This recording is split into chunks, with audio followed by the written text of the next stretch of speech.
পটুয়াখালীর কলাপাড়ায় আমেরিকা প্রবাসী এক গৃহবধূকে গণধর্ষণ এবং বাড়িতে চাঞ্চল্যকর ডাকাতির ঘটনায় জড়িত ৩ জনকে গ্রেফতার করেছে জেলা ডিবি পুলিশ। চাঞ্চল্যকর এই মামলার সর্বশেষ আপডেট জানাচ্ছি এখন। ঘটনাটি ঘটে গত ১৩ জুলাই গভীর রাতে কলাপাড়া উপজেলার টিকাখালী ইউনিয়নের পশ্চিম বাদুরতলিতে। সেদিন রাতে ৬ থেকে ৭ জনের একটি ডাকাত দল প্রথমে একটি পরিত্যক্ত ভবনের অবস্থান নেয়। রাত ১:৩০টার দিকে তারা সেলাই রেঞ্জ, শাবল ও স্ক্রুড্রাইভার দিয়ে বাড়ির গ্রিল কেটে ভেতরে প্রবেশ করে।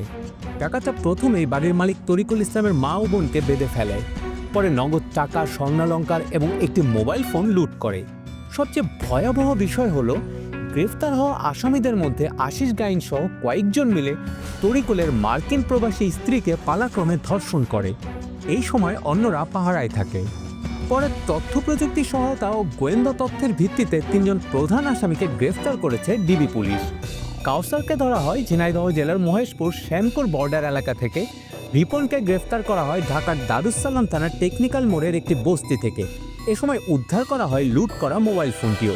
আর আশিস গাইনকে গ্রেফতার করা হয় কলাপাড়া পৌর এলাকা থেকে। গ্রেফতার আসামিরা আদালতে স্বীকারোক্তিমূলক জবানবন্দি দিয়েছে এবং তাদেরকে পটুয়াখালী জেলা কারাগারে পাঠানো হয়েছে। মামলার তদন্ত এখনো চলমান এবং অন্য আসামিদের ধরতে অভিযান অব্যাহত রয়েছে। নিয়মিত চাঞ্চল্যকর সংবাদ পেতে আমাদের সাথে সাবস্ক্রাইব করে পাশে থাকুন।